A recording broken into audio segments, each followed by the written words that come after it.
Suzanne Lyons, and I'm back. Just when you thought it was safe, I'm back. So congratulations if you got to work on your timeline last time and your milestones. I know that's a tough one for a lot of us because we haven't done that before. It's something, like I said, businesses do naturally, but for us we don't, and yet it takes those 1 year goals and it breaks them down into a nice doable pieces, bite-sized pieces. So congratulations if you've done that.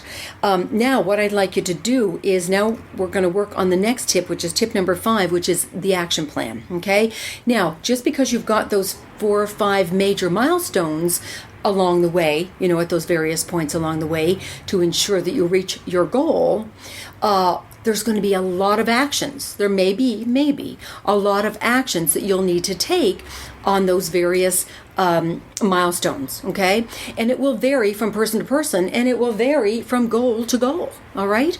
It really may. I mean, for me, the numbers are so much different than they were when I first started. I might have to make 20 calls when I was pitching a script in order to get, maybe 5 of them into different companies. Now it might be more like 3, maybe 6 calls in order to get them into 5 companies. So sometimes we don't even know what our numbers are, until we start doing these actions and start taking, moving forward with this, with these actions to fulfill on our milestones.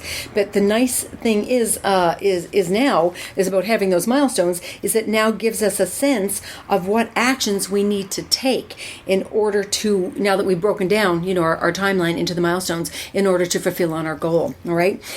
So what your homework is going to be is to look at that first set of milestones, okay? Whatever that first set could be, because wherever you're, we're watching, this is now March, so whatever your first set is, it could be May, for example, of milestones. Look at your first set of milestones and list at least 5 actions, just for the sake of this particular exercise.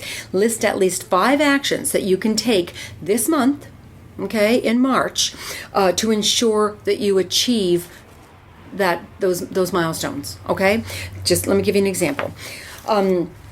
Let's just go back to the gentleman who was writing his novel, his first novel.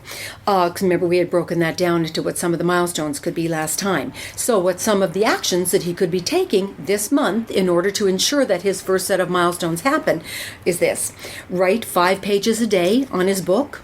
That could be one. Research appropriate literary agents could be another. Draft a query letter to the literary agents. That's another action that he could take. Start making a list of writers' organizations that he could eventually join.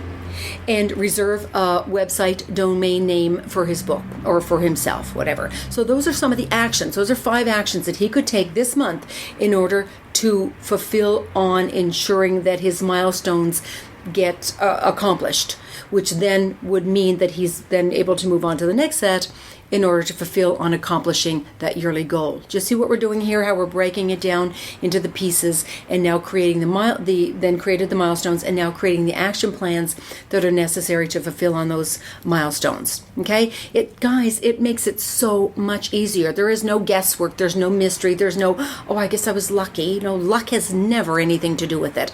Okay, it's all about putting in these tips and techniques and practices and processes that businesses do on a daily basis. And like I said at the beginning of this whole series, is you are a business. You are the president and CEO of your company. So this is second nature to business, and you want this to become second nature to you. It's like an of course. I'll do my big picture. Of course, I'll do my 5-year vision. Of course, I'll break it down, into the timeline and milestones. And of course, I will do the actions necessary to fulfill on achieving the milestones, which would then ensure that I fulfill on my goal. Okay? Simple, simple, simple in business terms. You're a business.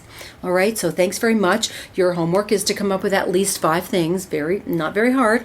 And if you need some help, call some friends, get them, get a little team together on this, We'll work more on that later. But this was tip number 5. So join me next time for tip number 6. Thanks so much for joining me, guys.